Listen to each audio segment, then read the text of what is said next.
नमस्कार, मी योगेश कुटे. आज आपल्यासोबत आहेत पिंपरी चिंचवडचे पोलीस आयुक्त माननीय कृष्ण प्रकाश सर. एक फिटनेसमॅन, एक कार्यक्षम पोलीस अधिकारी, एक मोटिवेशनल स्पीकर, आयर्न मॅन, अशा विविध अंगाने ते सगळे ओळखले जातात.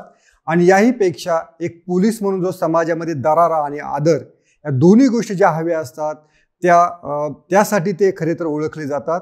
कृष्ण प्रकाश सर, सकाळच्या डिजिटल प्लॅटफॉर्ममध्ये आपलं मनपूर्वक स्वागत. धन्यवाद. जय हिंद कुटे साहेब.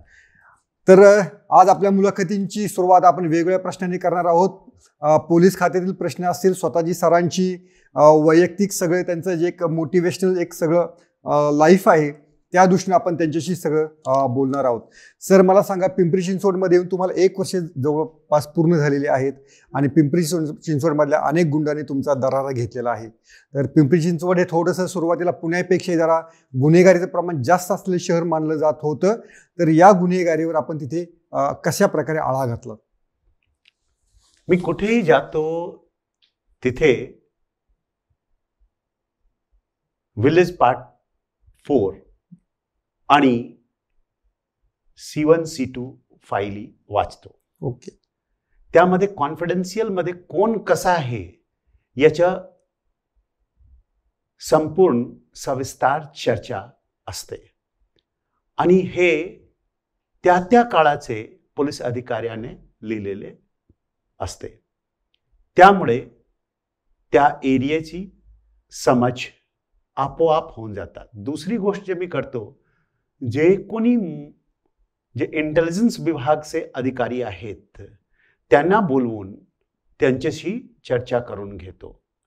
Bit SID, beat SB of our own जे आयुक्तालय आहे, बाजूचे जे आयुक्तालय आहे त्याचे इंटेलिजन्सचे लोकांना बोलवून घेतो आणि तसेच IBचे लोक, मिलिटरी इंटेलिजन्सचे लोक, या सर्वांशी आम्ही चर्चा करून घेतो की काय काय चहू बाजूने चाललेलं आहे. त्यामुळे मला त्या एरियाची एक चांगली समज होऊन जाते. दुसरी जी गोष्ट आहे ते मी स्थानिक लोकांमध्ये मिसळतो आणि मिसळून माहिती काढण्याचा प्रयत्न करतो. तिसरं जे महत्त्वाचं असतो की फक्त ऑफिसरचे तुम्ही विचारले तर सर माहिती तुम्हाला मिळणार नाही. त्यामुळे मी माझे कर्मचाऱ्यांशी पण मित्रतापूर्ण वागतो, त्यांच्याशी पण जवळीक साधतो आणि त्यांच्याशी पण संवाद साधतो. त्यामुळे त्यांच्याकडून पण अनेक गोष्टी मला समजतात. हा झाला समजसाठी. आता कारवाईचा दुसरा स्टेप आहे. फक्त काही आपण धोरण तयार केला तर धोरण स्वाभाविक फलश्रुतीपर्यंत पोहोचत नाही. तिथे पोहोचवण्यासाठी तुम्हाला योजना तयार करावा लागते आणि योजना तयार करून त्याच्यावर क्रियान्वयन करावं लागते. यासाठी मी योग्य व्यक्तींचे चयन करण्याची प्रक्रिया सुरू करतो की कोण कोण आहे जे तिथेच आहे पूर्वीपासून आणि त्यांना कसा कामात लावता येईल, त्यांचा उपयोग करून घेता येईल समाजाच्या हितासाठी, माझ्या हितासाठी नाही, समाजाच्या हितासाठी आणि पोलीस खात्याचे प्रतिमा उंचावण्यासाठी. आणि त्यानंतर मी एक एक करून त्यांना हेरतो आणि त्यांना त्या त्या कामात लावतो. मी समजल्यानंतर की कोण इथले उचापती माणूस आहे, कोणते गावामध्ये कशा प्रकारची समस्या आहे, कोणते खेड्यामध्ये कशा प्रकारची समस्या आहे, कोणते जे इंडस्ट्रियल एरियामध्ये कशा प्रकारची समस्या आहे, झपाट्याने वेगाने शहरीकरण जिथे होतो आहे तिथे कशाची प्रकारची समस्या आहे, IT एरियामध्ये कशा प्रकारची समस्या आहे, या सर्व समस्याच्या अनुषंगाने त्याचा तोडगा काढायला सुरू करतो आणि त्यासाठी संवाद साधायला सुरू करतो. Beat IT sector, beat industrial area, beat जनता, तिथे तिथे मी संवाद साधायला सुरू केले. ओके. पण त्याच्यामुळे प्रत्यक्ष कारवाई करताना जेव्हा तुम्ही म्हणालात की तुम्ही एक इंटेलिजन्स गॅदरिंग तुम्ही अतिशय व्यवस्थित करता, पण कारवाई करताना राजकीय दबाव येतात किंवा काही हितसंबंध असतात, त्याला तुम्ही सामोरे कसं जाता? जेव्हा तुमची पूर्ण तयारी असते हम्म. तेव्हा तुम्ही राजकीय दबाव जेव्हा जेव्हा येतात किंवा इव्हन प्रशासनिक दबाव पण येतात. असं नाही आहे की तुम्ही जेव्हा कारवाई करत असतात इव्हन तुमचे जे वरिष्ठ आहे त्यांच्याकडे पण खोटे बोलले जातो, खोटे अप्लिकेशन दिले जातो ओके. आणि त्यांना तशा प्रकारची त्यांची मानसिकता तयार केली जाते की चुकीचे चाललेले आहे, अशा प्रकारची कारवाई चाललेली आहे, तशा प्रकारची कारवाई चाललेली आहे, याचे उद्दिष्ट हे आहे ते आहे. पण जर तुमची पूर्ण तयारी आहे तर जेव्हा त्यांचे फोन येतात किंवा त्यांच्याकडून विचारणा होतात तुम्ही त्यांच्याकडे व्यवस्थित मांडू शकतात की परिस्थिती, वास्तविक परिस्थिती काय आहे. आणि त्यामुळे जेव्हा तुम्ही वास्तविक परिस्थिती मांडतात ते निरुत्तर होतात किंवा त्यांना पटतात. ओके. स्पेसिफिक प्रश्न विचारतो की आमदार बनसोडे राष्ट्रवादी सत्ताधारी पक्षाचे आमदार होते, त्यांच्यावर हल्ला झालेला होता, मात्र त्या प्रकरणाला वेगळा रंग मिळाला. तर त्या प्रकरणामध्ये तुम्ही कसं टॅकल केलं? एकूण सगळं पॉलिटिकल पण थोडं प्रेशर होतं आणि प्रत्यक्षात वस्तुस्थिती वेगळी होती, तेव्हा तुम्ही काय नक्की केलं की नंतर त्या आमदाराच्या मुलालाच तुम्हाला अटक करावी लागली? तर ती करावी लागली नाही, केली. ओके, ठीक आहे. केली. तर तुम्ही तर अटक केली, तर ते दुसरी बाजू तुम्ही समजून कशी घेतली? की अनेकदा एकाच दुसरा जर कुणी अधिकारी असता तर केवळ आमदाराच्या तक्रारीवरती ती फाईल किंवा ती केस बंद झाली असती, तर दुसरी बाजू तुम्ही समजावून त्या केसमध्ये कशी घेतली किंवा पुढे कशी आली ती बाजू? बघा, आता एक RPIचं लीडरने पण तशीच गोष्ट केली. त्याच्यावर मी येणारच आहे पुढे.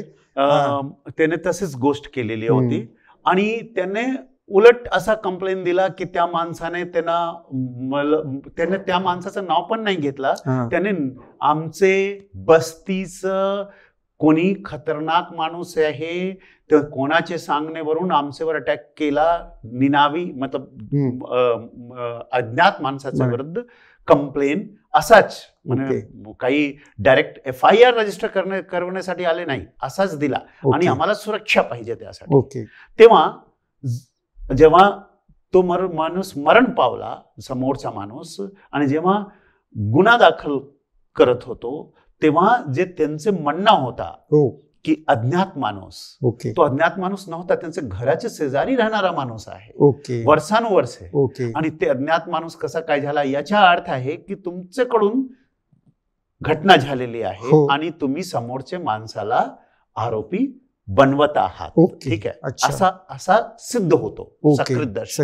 नाहीतर तुम्हाला असा लपवण्याची काही गोष्ट नाही की माझा बाजूचा माणूस आहे, त्याने मला अटॅक केला, मी त्याच्यावर अटॅक केले. बरोबर. ओके. त्याचा असं बोलायला पाहिजे होतं. प्रोटेक्शन साठी काही झालेलं नव्हतं ते. राईट. सो असा एक प्रसंग. दुसरा जे आहे की जे आमदार साहेबांचा जो गोष्ट होता त्यामध्ये आम्ही अगोदर मला पण असा वाटला की त्यांच्यावर फायरिंग झाली, काय झाली, अशा प्रकारचं आम्हाला हे झाला. मी सगळीकडे त्या गोष्टीचं ब्रीफ पण केले वरिष्ठांना की असं घटना झालेली आहे, मी व्हेरीफाय करतो आणि आपल्याला परत सांगतो. इव्हन आमदार साहेबांशी पण बोललो की तुमचं काही झालं तर नाही ना, आणि आम्ही पोचतो आहे, आम्ही व्हेरीफाय करून तुम्हाला काय सुरक्षा वगैरेचं वाढीव देण्याची गरज आहे ती सर्व गोष्टी मग बघतो. पण जेव्हा मला समोरचा माणूस अत्यंत घायल आहे, अत्यंत मतलब वाईट परिस्थितीत आहे हे कळला, तर मी अगोदर त्या माणसाचा व्हेरीफाय केले. कारण नॅचरल जस्टिस सिस्टमच्या, नैसर्गिक न्याय नियमचा असा स्पष्ट मत आहे त्यामध्ये की ऑडी अल्ट्रम पार्टम मॅक्सिम आहे लॅटिन, ज्यामध्ये असं सांगितले जातात की hear both the sides and no one should be condemned and heard. त्यामुळे जमिनीचा वाद असो, कोणते दुसरा वाद असो, कोणतेही जे तुम्हाला निर्दोष दिसत आहेत तेच दोषी असू शकतात. त्यामुळे both the sides should be heard before taking any decision. तुम्ही जर काही निर्णय घेत असाल तर निर्णय घेण्याच्या पूर्वी बोथ साइड, दोन्ही पक्ष ऐकणे क्रम प्राप्त आहे. आणि ऐकल्यानंतर जे पूर्वी पृष्ठभूमी मला कळाली, आणि पूर्वी एक दिवस पूर्वी पण मारहाण झालेली होती, रेकॉर्डिंग जेव्हा मिळाली तेव्हा आमच्याकडे हा स्पष्ट झाला की गुन्हा जे आहे मतलब उभय पक्षाकडून झालेला आहे. एक जे पक्ष आहे त्याने जे फायरिंग केलेली आहे ते तर एक गुन्हा आहेच, कारण फायरिंग करणे गुन्हा नाही होण्याचं काही कारण नाही. राईट, ठीक आहे. पण ते फायरिंग कशासाठी केले, काय केले, हा इन्व्हेस्टिगेशनचा भाग आहे. पण दुसरा जो गुन्हा आहे की त्यांना आणले, त्यांना तिथे मारहाण केले, एक दिवस पूर्वी त्यांच्या लोकांचं मारहाण केले आणि त्यांचे हे झाले, मतलब ते त्यांना हेडमध्ये इंजुरी आहे, त्यांना रॉड टाकण्यात आले किंवा दुसऱ्या ठिकाणी दुसरी वस्तूंचा वापर करण्यात आले, ते दिसले सीसीटीव्ही मध्ये. त्या अनुषंगाने आपण गुन्हा नोंदवला. आणि गुन्हा नोंदवताना मी कधी पण कायदा जे असतात त्याच अनुषंगाने गुन्हा नोंदवतो. त्यामध्ये कधी हा नाही की हा माणूस आहे, ता माणूस आहे, कारण डेमोक्रेसी जॅन जॅक्विस रूसोने स्पष्ट लिहिलेले आहे, जे आधुनिक डेमोक्रेसीचे आरंभकर्ता सांगितले जातात. त्याने असे सांगितलेले आहे की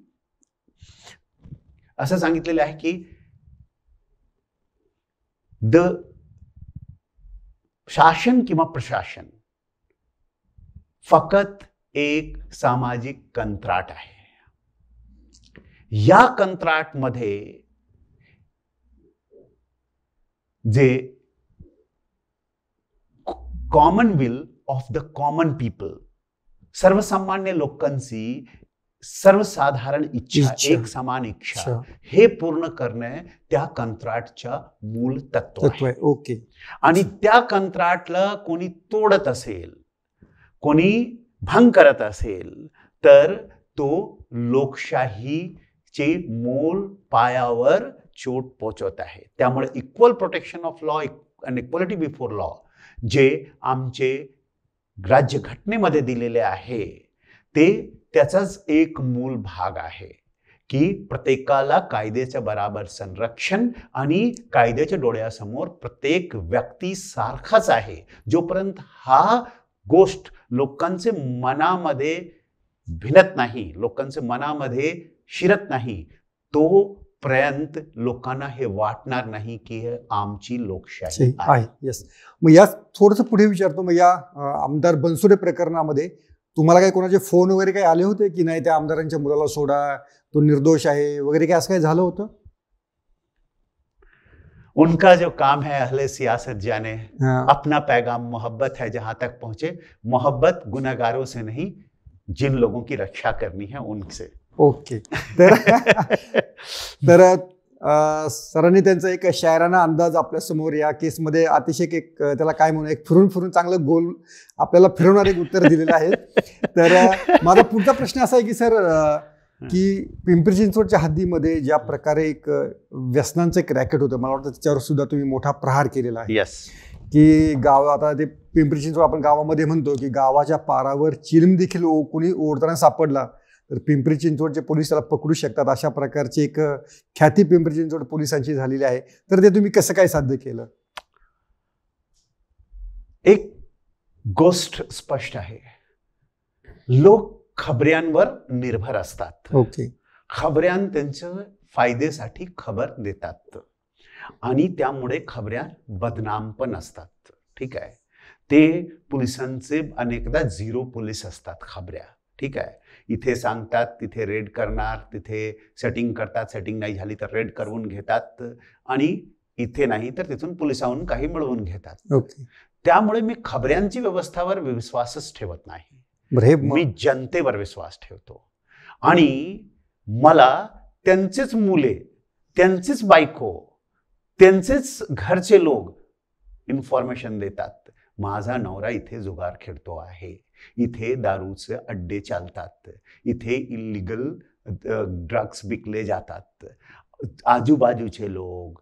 ज्यामुळे जेव्हा नागरिकला तुम्ही जबाबदार बनवला ना, त्यांना तुमचे डोळे आणि हे बनवला, तेव्हा कोणी तुमच्याशी बचू शकत नाही, कोणी तुमच्याशी काय सांगतात किंवा तुम्ही त्यांना म्हणजे विश्वास जर जनतेमध्ये निर्माण झाला तर त्याच्या इतकं दुसरं कोणतंही मौल्यवान गोष्ट पोलिसांसाठी नाही असं सरना सांगायचं आहे. असं सांगायचं आहे की मी माझा फोन नंबर त्यासाठी शेअर केले. माझं एक आणखीन फोन नंबर जे माझे ऑपरेटर सोबत राहतात ते नंबर शेअर केलेले आहे. त्यामुळे आम्हाला लगेच कळतात की कुठे काय चाललेले आहे. इव्हन पोलीस स्टेशन मध्ये जर गुन्हे दाखल करून नाही घेतले तरी पण लोक मला फोन करतात. सरांनी एक वेषांतर बदलून देखील गुन्हे दाखल होतात की नाही त्याचा एक त्यांनी छडा लावलेला होता. तुम्ही सर ते वेषांतराची जरा कहाणी सांगा ना जरा, की काय तुम्ही तो कशा प्रकारे तुम्ही गेलेला होता? बघा, एक जापानीज हे आहे वर्ब, जपानीज फिलॉसॉफी, ओके, ज्याला गेंची जिनबित्सू ज्याला शब्द आहे, ओके, तर टोयोटाने त्याला त्यांची फिलॉसॉफी म्हणून घेतलेलं आहे. याचा मूल क्रक्स असा आहे की better to see once than hear 100 times, okay, or better to go at the spot and resolve the problem effectively than listening the problem and trying to resolve it from the top. So त्यामुळे मी इथेच नाही, म्हणजे पूर्वी काळात तुम्हाला पण माहित असेल की भारतात पण जे आहे, हिंदुस्थानात पण वेगवेगळे लोक वेषांतर करून छत्रपती शिवाजी महाराजांचे जे बहिर्जी रामोशी होते आणि त्यांचे ग्रुप होता ते पण हेच करत होते. बरोबर. आम्ही वेषांतर करून यापूर्वी पण बुलढाणा जिल्ह्यामध्ये अनेक रेड टाकलेले होते. त्यामुळे जेव्हा एक हायकोर्टचे जजने मला फोन केला की देऊळगाव राजाहून ते त्यांची बायकोसह काही घरचे कार्यक्रमानिमित्त आले होते आणि बायकोसह संध्याकाळी निघाले आणि तिथे जे काळी पिवळी होती, जे परमिटेड टॅक्सी होती, त्यामध्ये जाऊन बसले. तर 9 पेक्षा 10वी त्यांची बायको होती. त्याने सांगितलं, त्यांची मंडळी होती, त्याने सांगितलं ड्रायव्हरने की आपण बसू शकत नाही. तर त्याने विचारले की असं कसं काय, आम्हाला काय जायचं आहे, आता संध्याकाळी आणखीन गाडी मिळणार की नाही? गाडी मिळणार तुम्हाला, तुम्ही थांबा इथे, दुसरी गाडी येणार, तुम्ही त्यामध्ये जावा.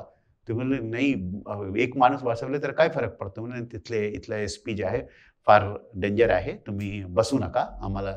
तर SP काय इथे देऊळगाव राजाला येणार काय? बोले काय माहित, इथे बसलेले असावेत वेषांतर करून.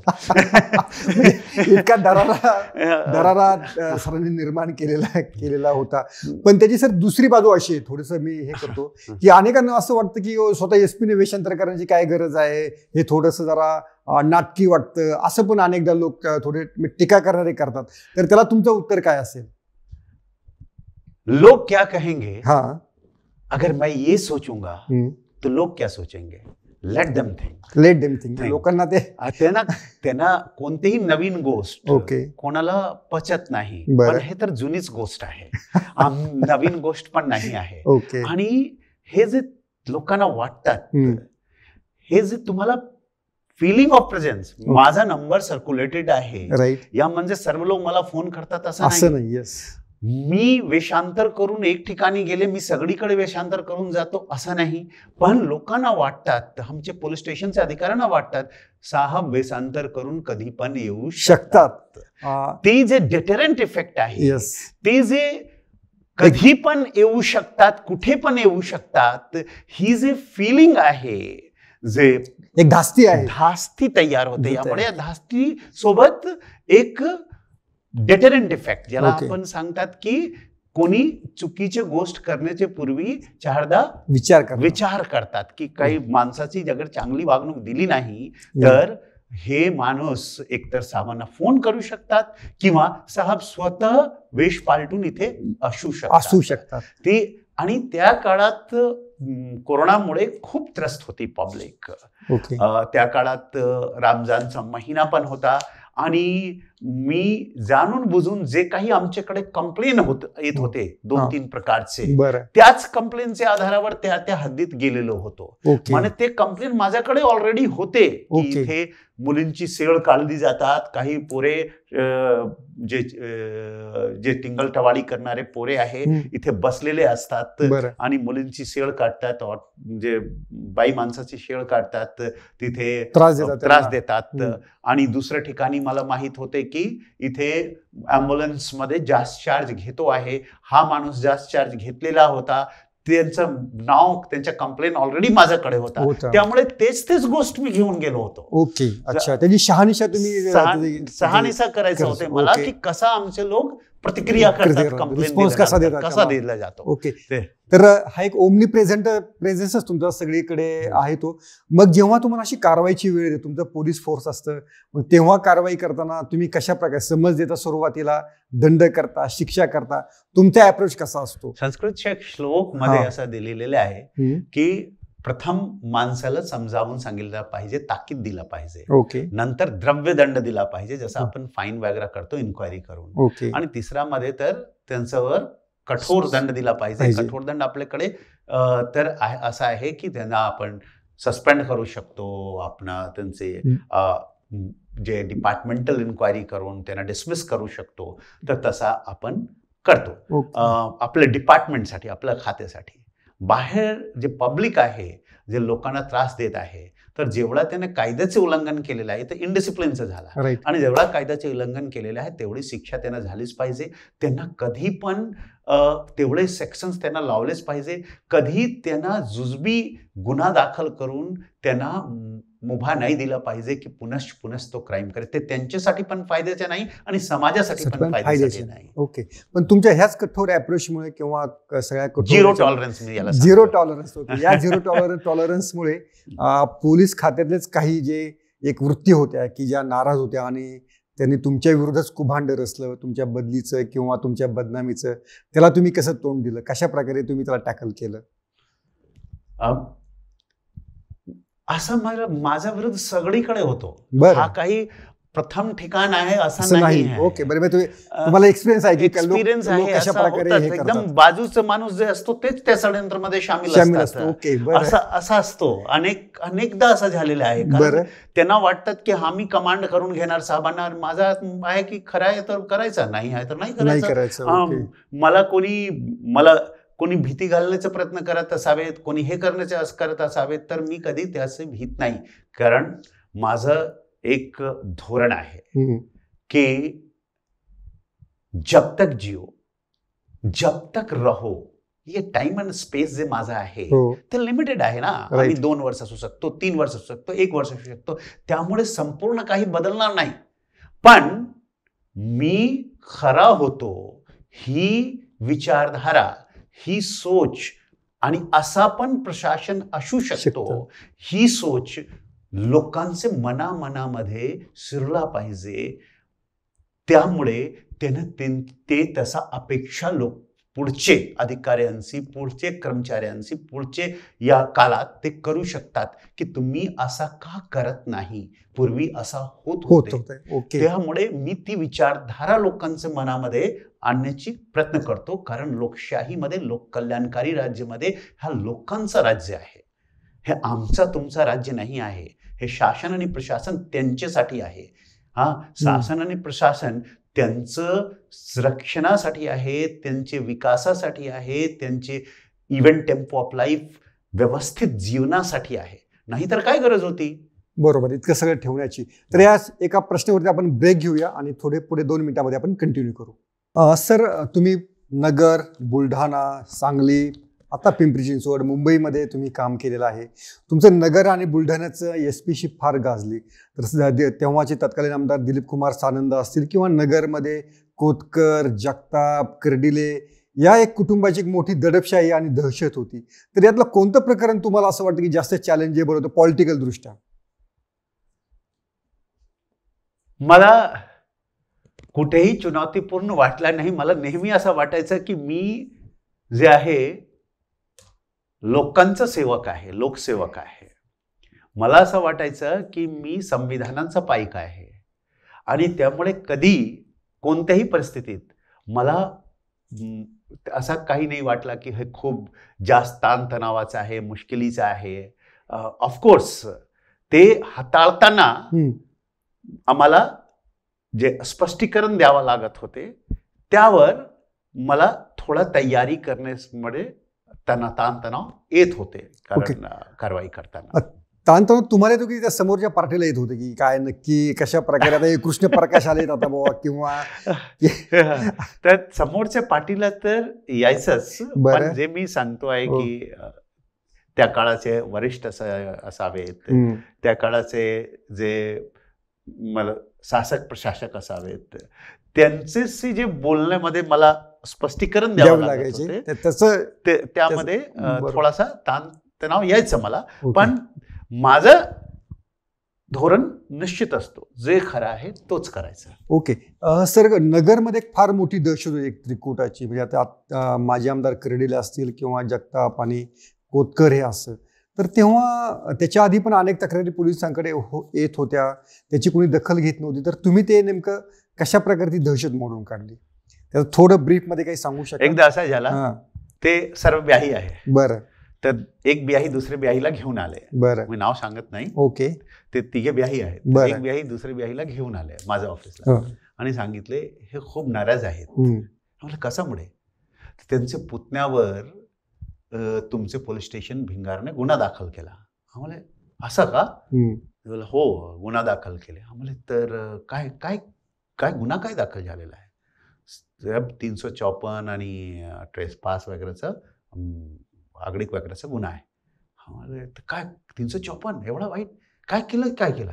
नाही, यांचेच PA होते साहेबांचे, त्यांची बायकोला सगळं काढली असा त्यामध्ये गुन्हा दाखल केले.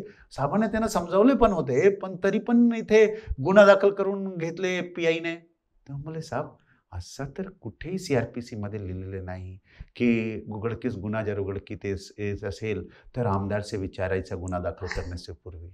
ठीक आहे. तो तसा आहे की असा मतलब नसतो ना. गुन्हा आहे तर गुन्हा दाखल करावाच लागेल. राईट. जर नाही केलेले आहे तर ते सिद्ध होईल की नाही केलेले आहे. ओके. आणि जर केलेले आहे तर तुम्हाला त्या अनुषंगाने तुमच्यावर कारवाई होईल. राईट. पण तेव्हा ती चेन ऑफ सगळी ती एक चेन रिॲक्शन पुढे सगळी तयार झाली. आणि बघा एक गोष्ट आहे की जर तुमच्या इंटेन्शन्स, तुमचं जे नियत आहे ते साफ आहे, स्पष्ट आहे, तर म्हणजे आता शंकर भाऊ पाटील जे आहेत बुलढाण्याचे आता जे शेगाव विश्वस्त होते, त्यांचं कैलाशवासी झाले. पण ते मला सांगायचं की तुम्ही खूप चांगला काम करतात, एक NGO स्थापित करायला पाहिजे आणि मी सपोर्ट करणार तुम्हाला, पण यामध्ये जेवढे लोक यायला पाहिजे त्यांचे ध्येय, धोरण आणि नियत स्पष्ट पाहिजे. ओके. तर आम्ही सांगितले असं कुठून नेऊ? तर मी त्यांना सांगायचो की भाई हाँ ऐसे लोग कहाँ से लाऊं मैं? तो ये और बोले मला अपॉलिटिकल लोक लागतो. नॉन पॉलिटिकल लोक. हा, ते जे लोक पॉलिटिक्स मध्ये नाही आहेत तसे लोक लागते. आणि मी फासे पारदीचं पुनर्वसन करत होतो आणि त्यांची मदत घेत होतो त्यासाठी. तर त्या दरम्यान त्याने सांगितले की हा करायला पाहिजे, पण मी सांगितले की नाही केले तरच चांगला राहील. कारण असं केले तर तेच प्रश्न लोक विचारतात, काय गरज होती, हे असा प्रकारचे प्रश्न करतात. तर नगर मधला ती ऍक्शन सगळी सुरू झाली. तर ऍक्शन सुरू करण्यासाठी काही करावं लागत नाही. कंप्लेन आला की त्याला दाबायचा नाही, त्याच्यावर कारवाई करायची पाहिजे, बस तेवढंच आहे. कंप्लेन आम्ही बोलवून घेत नाही, कंप्लेनंट असतात. राईट. ते आम्ही त्याच्यावर कारवाई करत नाही. इथे पण आहे, आम्ही काही कोणाला बोलवून घेतले नाही. पण काही इथे जमीन माफिया होता, आता त्यांच्या विरुद्ध कंप्लेन आला. मला माझे ऑफिसमध्ये 3 कंप्लेन आला आणि मी दरवेळेस फोन करून सांगितले पोलीस स्टेशनला की भाई हे बोल रे, यांचं असं झालेलं आहे, यांचं लँड आहे, सर्व आहे, यांचे डेव्हलपमेंट अग्रीमेंट आहे, तरी पण ते सांगतात समोरचा माणूस लँड ग्रॅबर की तुम्ही काही करू शकत नाही आणि तुम्ही हे जमीन आम्हालाच विकावा लागेल आणि 10 वर्षपूर्वी ज्या मूल्यामध्ये विकत घेतला होता त्या मूल्यामध्ये द्यावा लागेल. तर त्यांचे सर्व आजूबाजूला कब्जा करण्याचा प्रयत्न करीत आहेत, तर तुम्ही कारवाई करावा. पण नंतर एक पण गुन्हा दाखल झाला नाही. मी माझे PROला सांगितले की भाई ये आदमी के खिलाफ 3 कंप्लेन आए थे, एक भी गुन्हा दाखल नहीं, जरा रजिस्टर लाओ कंप्लेन का. कंप्लेन का रजिस्टर देखा तो उसमें उसका नाम ही नहीं कहीं पे जिस आदमी के खिलाफ कंप्लेन था. तो ना तो कंप्लेनेंट मुझे याद रहा नाहीये. नंतर जे पहिला कंप्लेन आला लगेच मी गुन्हा दाखल करून टाकले. सर बोलतायत ते गायकवाड प्रकरण, नानासाहेब गायकवाड प्रकरण. मी नाव नाही घेत. ते मी सांगतो प्रेक्षकांच्या माहितीसाठी. त्यांच्यावर आता मोकाची पण कारवाई सुरू झालेली आहे. सुनेचा छळ केल्याबद्दल त्या कुटुंबाला पहिला गुन्हा दाखल झाला. नंतर एक सगळं पॅन्डोरा बॉक्स असा पहिला गुन्हा दाखल झाल्यानंतर ओपन झालेला आहे. तर सरांनी नाव नाही घेतलं पण ते ओपन जाहीर झालेलं आहे, त्यामुळे मी ते सांगतो.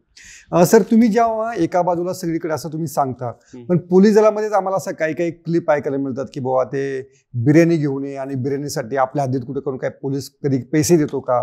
तर हे काय नक्की असते बाबा? पोलिसांना खरंच बिर्याणीसाठी किंवा हॉटेलमध्ये काय पैसे वगैरे द्यावे लागत नाहीत का? मी काय असं नाही आहे.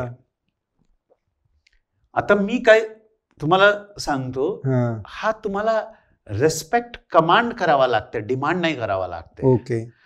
आता मला तर एवढे लोक, मी तर खात नाही, पण एवढे लोक सांगतात सर माझ्या घरी आज जरा जेवण करा, माझ्या हॉटेलमध्ये आज जेवण करा. मला जिथे आवडतं तिथे जाऊन मी जेवतो, पण असं नाही. पण मला कधी कोणी मला बोलण्याची गरजच भासत नाही की भाई मुझे ला करके दो. ओके. अच्छा. सो आपको उलट लोग स्वतःहून सांगतात की सर इथे या, तिथे या, तिथे करा. तर जर तुमचं रिस्पेक्ट आहे, तुम्ही लोकांची सेवा करत असाल, तुम्ही भुकेलेले आहात, तर स्वतःहून ऑफर करतील. हो. ओके. तुम्ही रस्त्यामध्ये कोरोनाचं हे करत होता, लोक आणून जेवण देत होते की नाही देत होते? पण तुम्ही डिमांड करणे चुकीचे आहे. कुठेही तुम्ही डिमांड केला ते चुकीचे आहे. ओके. पण अशा जेव्हा पोलीस दलामध्ये वृत्ती असतात किंवा तुमच्या आता खात्यामध्ये पोलिसांचं एक प्रकारे सिस्टीम ठरली असतं, असं आम्ही अनेकदा ऐकतो, तर त्यांना तुम्ही मोटिवेट कसं करताय? त्यांना कसं सांगताय की दिस इज रॉंग? ह्या सूचित करण्याची गरज नाही. त्यांचा कर्तव्याचा भाग आहे. ओके.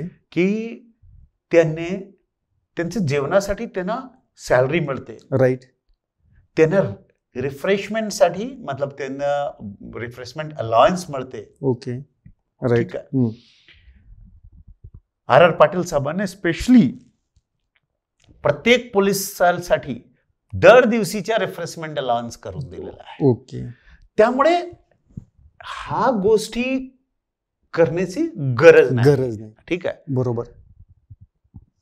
मी त्या रिफ्रेशमेंट अलाउन्स पेक्षा एक पोलिसांमध्ये असं आम्ही ऐकतो की बाबा एक हप्त्याची एक पद्धत ठरलेली असते. मी थेटपणे सरांना प्रश्न विचारतो की नाही मग त्या खालच्या पोलिसांना बीट अंमलदारांना प्यायला द्यायचे, प्यायला ACPला असं काहीतरी ठरलेलं असतं, असं आमच्या कानावर येतं, रेट कार्ड वगैरे असं काहीतरी असतं.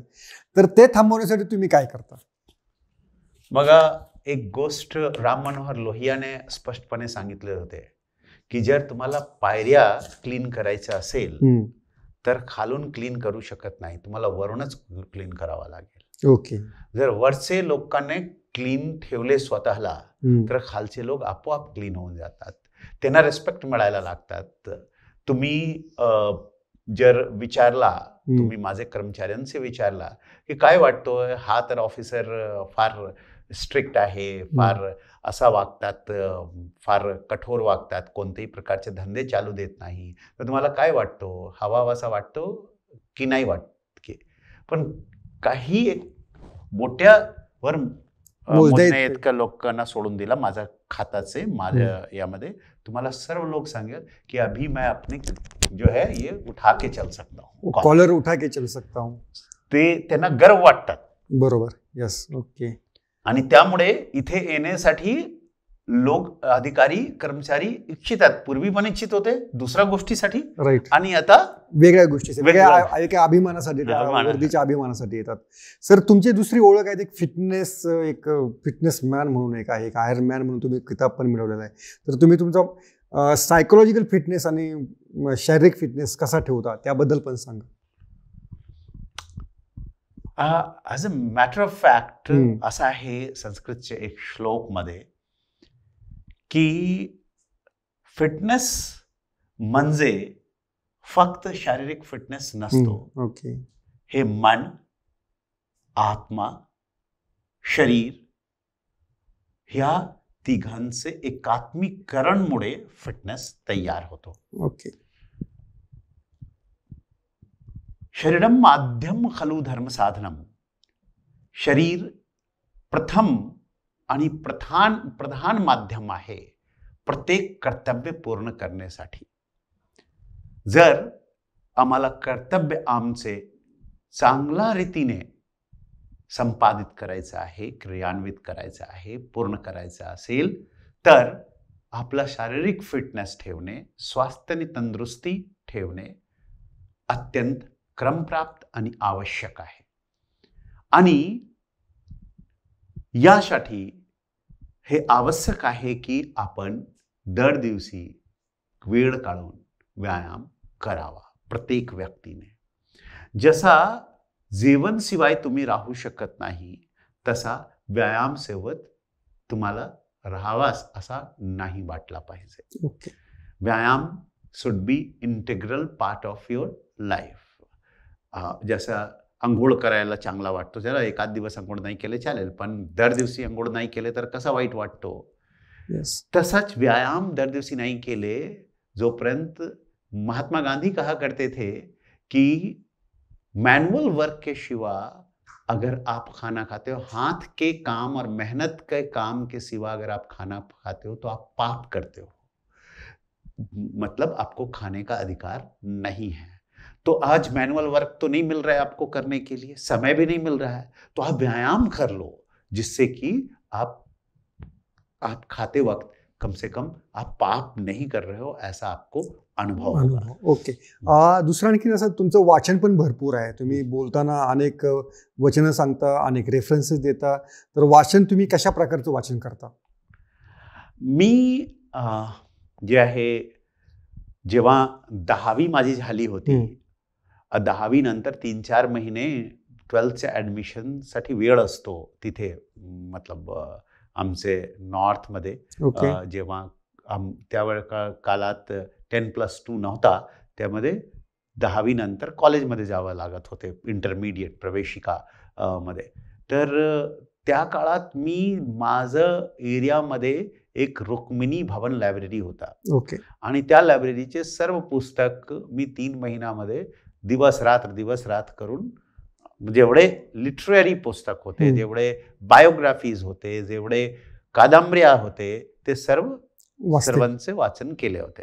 त्यानंतर मी जिथे जातो, जिथे लोक मला पुस्तकच देतात, चाहे बुलढाणा असो, मालेगाव असो आतापर्यंत, तर ते इस्लामपासून तथागत गौतम बुद्धाचे संबंधाने, महावीर स्वामीचे संबंधाने जे काही मला पुस्तक मिळतात आणि मला चांगला वाटतात, तर म्हणजे दार्शनिक गोष्टी मला चांगला वाटतात वाचायला, बायोग्राफीज मला चांगला वाटतात वाचायला, जे देशभक्तीचे गोष्टी असतात ते मला वाचायला चांगला वाटतात, जे आपले थोर पुरुष आहेत त्यांची जीवन्या वाचायला चांगला वाटतात, किंवा आत्मकथा वाचायला चांगला वाटतात मला, किंवा जे कोणी विषय असेल, स्पेशल विषय, फॉर एन एक्झाम्पल की सामाजिक समस्याचा विषय असेल, तर त्या विषयावर जर पुस्तक आलं, माणसाची सायकॉलॉजीवर पुस्तक मला कोणी दिली तर वाचायला चांगला वाटतात. मी पुस्तक जास्त विकत घेत नाही, लोक मला देतात तेच मी वाचून घेतो. तर सर आणखी एक शेवटचा प्रश्न की अनेकदा आपण MPSC UPSC पाहिलं, म्हणजे अनेक रिझल्ट, कोरोनामुळे रिझल्ट वेळेवर लागले नाहीत, किंवा रिझल्ट जरी लागले तरी नियुक्त्या मिळाल्या नाहीत, तर तरुणांनी या काळामध्ये आपलं मोटिवेशन, आता सध्या शिक्षण पद्धतीचं पण थोडंसं सगळं स्लो सगळं झालेलं आहे, तर मोटिवेशन कसं टिकवावं याविषयी तुम्ही काय सांगाल? मी एवढं सांगेन त्यांना की nothing is be all end end all. कोई भी चीज आखिरी और अंत नहीं होती है. यासाठी मी एक कविता लिहिली, मी कविता लिखत असतो कि हम निशब्द रहकर भी संवाद रचते हैं, जहां घोर अंधेरा है वहीं प्रकाश रचते हैं, अंत जहां होता वहीं से नई शुरुआत रचते हैं, जहां भरपूर निराशा है वहीं विश्वास रचते हैं.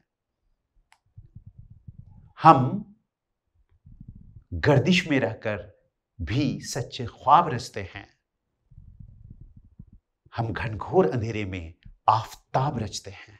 वाह। हर शाम ढलने पर नया प्रभात रचते हैं। हम धरती की मिट्टी से अनंत आकाश रचते हैं। हम आम होकर भी कुछ खास रचते हैं। हर कदम पर हम नया इतिहास रचते हैं। म्हणजे your every step is achievement, your every step is important. And तुमचं फेल्युअर किंवा तुमचे जे इंतजारची घडी आहे किंवा जे विरोधाभास कोणी नेगेटिव्ह सांगत असेल ते तुमच्यासाठी पॉझिटिव्ह करून घेणे हे क्रमप्राप्त आहे. एक शायरने सांगितलेले आहे कि तुम में हीरे की शिफत है तो अंधेरे में मिलो, धूप में कांच के टुकड़े भी चमक जाते हैं. यस.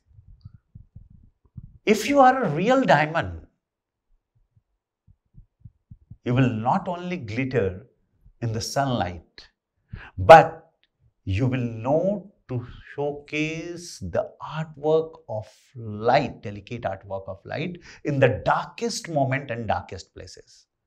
अंधारतम क्षणमध्ये, अंधकारतम क्षणमध्ये, अंधकारतम जागेमध्ये तुम्ही तुमची रोशनी पसरवू शकतात. तुमचं जे प्रकाश आहे ते पसरवू शकतात. ही क्षमता असेल तरच तुम्ही रिअल डायमंड आहात. As a matter of fact तुम्ही सर्व रिअल डायमंड आहात, पण तुमचं जे डोकं आहे, तुमचे जे मस्तिष्क आहे ते तुम्ही ओळखत नाही की हे केवढे स्ट्रॉंग आहे. If you are passionate for something, तुम्ही कोणत्याही गोष्टीसाठी जर जज्बाती आहात, जर तुम्ही कोणत्याही गोष्टीसाठी खूप भावप्रवण आहात की आम्हाला हे पाहिजेच पाहिजे, खूप जिद्दी आहे, पोटतिडकी आहे तुमच्यामध्ये, तर त्यासाठी फक्त पोटतिडकी असणे, फक्त ती विचारधारा असणे किंवा फक्त त्याचं विजन तयार करून घेणे, विजन डॉक्युमेंट तयार करून घेणे एवढाच काफी नाही आहे, एवढंच पर्याप्त नाही आहे. पण त्यावर टिकून राहणे आणि अनेकदा ते टार्गेट पूर्ण न करू शकल्यामुळे, वेळेत न पूर्ण झाल्यामुळे खचून न जाणे पण तेवढेच महत्त्वाचे असते. आणि यासाठी लागते discovering of the strongest mind, more than ever you have imagine and more than what you have imagine. तुम्हाला हे माहीत असला पाहिजे की तुमचं मस्तिष्क जे आहे, तुमचं जे डोकं आहे, तुमने जितना सोचा है, तुम्ही जेवढा तुम्हाला तुमची समज आहे त्याच्यापेक्षा 1000 लाख पट स्ट्रॉंग आहे. फक्त ते ओळखणे आवश्यक आहे. जेव्हा एकदा तुम्ही ओळखून घेतला, एकदा समजून घेतला की तुमचा माइंड खूप स्ट्रॉंग आहे, त्या दिवसापासून तुम्हाला हा कोणतीही गोष्ट व्यथित करू शकत नाही. मी नेहमी सांगतो की आमचं काम आहे प्रयास करणे. आम्ही इथे सीपी झालो, आम्ही सीपी झाल्यानंतर आम्ही विचारू शकत होतो की बाबा आम्ही हे करणार तर हे माझे दुश्मन होणार, हे करणार तर हे लोक माझ्याशी वाईट वागणार किंवा हे नाखुश होणार, हे तर ताकदवर लोक आहे, हे तर खूप पहुंचवाचे लोक आहे, त्यांच्या विरुद्ध आम्ही नाही कारवाई केला पाहिजे, नाहीतर आम्ही कारवाई केले तर आम्हाला अडचण येणार. किंवा मी जसं असा विचारायला लागलो की बाबा आम्ही किती करू शकतो, सगळीकडे धंदे आहे, सगळीकडे व्यवसाय आहे, आमचे पोलीसवाले अनेक लोक यामध्ये मिसळलेले आहे, असा जर विचारायला लागलो तर काही रिझल्ट येणार नाही, फलश्रुती बरोबर येणार नाही. काय विचारावा लागतो की आम्ही सच्चितने काम केला पाहिजे, की माझं काम आहे हे आम्ही पूर्ण चिताने, पूर्ण मनोयोगने, पूर्ण निष्ठेने, पूर्ण जिद्दीने, पूर्ण कसोसीने, पूर्ण चिकाटीने यासाठी मी प्रयत्न करणार आहोत. शेवटी रिझल्ट काय आला हे आमच्या हातात नाही आहे, पण आमचेच हातात एक गोष्ट आहे की आमचे हृदयात, आमचे मनात हे आनंद नेहमी राहणार की आम्ही आपला सर्वस्व यामध्ये दिलेले आहे. राईट. यातलाच भारतीय संस्कृतीमध्ये सच्चिदानंद ईश्वर सांगितले जातात. सच्चित आनंद, सच्चे चित का आनंद. तुम्ही ते घेत राहा, तुम्हाला कधीच खचणार नाही तुम्ही. तर एका चांगल्या नोटवरती एका चांगल्या दुर्दम असा एक आत्मविश्वास सरांनी या निमित्तानं व्यक्त केलेला आहे. आणि सर तुम्ही असेच या ठिकाणी वारंवार येत राहा. सरकारनामा सकाळला आपण वारंवार भेटत जाऊ. अतिशय चांगली मुलाखत झाली. आणि जे कोणी इच्छुक या परीक्षार्थीसाठी असतील किंवा जीवनासाठी जे कोणी धडपडत करत असतील तर त्यांना एक चांगले मोटिवेशन प्रेरणा देणारं सुद्धा भाष्य सरांनी एक गोष्ट मी आणखी सांगायला प्लीज की सिव्हिल सर्व्हिसेस लोकसेवा किंवा संघ लोकसेवा असो किंवा राज्य लोकसेवा असो यामध्ये 18-20 लाख लोक त्यामध्ये बसतात. त्यापैकी 700, 800, 400, 500 सीट असतात. त्यामुळे त्यामध्ये होणारच हे कधीच तुम्ही समजू नका, गृहीत धरू नका. तुम्ही यासाठी सर्वोत्तरी प्रयत्न करा, पण बॅकअप नेहमी ठेवा. एक दुसरा गोष्ट असा आहे की तेव्हाच या सर्व्हिसेससाठी यावा जेव्हा तुम्हाला वाटत असेल की यांचे जे प्रिन्सिपल्स आहे, कार्डिनल प्रिन्सिपल, जे सिद्धांत दिलेले आहे याच्यासाठी की तुम्हाला न्यूट्रल राहावा लागेल, तुम्हाला इम्पार्शियल राहावा लागेल, तुमची इंटिग्रिटी हाय असली पाहिजे, टोटली तुमच्यामध्ये ऑनेस्टी असली पाहिजे, सामाजिक आणि जनसेवेचा पूर्णपणे भाव असला पाहिजे. तुम्ही त्या उद्देशाने जर तुम्ही यात असाल यामध्ये तरच यामध्ये यावा. You should have the clarity in the mind. तुमचा डायमंड जर क्लिअर नाही तर त्याचा काही व्हॅल्यू नाही. तुम्ही ऑफिसर बनला तरी काही व्हॅल्यू नाही. Right. Your diamond should be clear. हा काय उपजीविकाचे साधन नाही आहे. उपजीविकाचे अनेक साधन आहे. तुम्ही एवढा बुद्धिमान आहे की जर MPSC करू शकतात, UPSC करू शकतात, तर तुम्ही त्या जे बुद्धी आहे तुमचा वापर करून तुम्ही चांगला जे उपजीविकेच्या साधन पण तयार करू शकतात. त्यामुळे तुमचेसे हे माझे आग्रहाची विनंती आहे की जोपर्यंत तुमचं माइंड क्लिअर नाही, why is not clear, why you want to become this, don't go for this. Yes, तर अतिशय चांगला सल्ला सरने दिलेला आहे आणि प्रत्येकाने अंमल करावा असा सल्ला आहे. तर सर अतिशय चांगली मुलाखत झाली. वारंवार तुमचा अशा मुलाखतींचा, अनुभवांचा आणि मार्गदर्शनाचा एक उपयोग समाजाला आणि तरुणांना निश्चितपणे होईल. तर अशा नोटवरती ही मुलाखत मी थांबवतो. धन्यवाद. धन्यवाद. जय हिंद कुटे साहेब. जय महाराष्ट्र.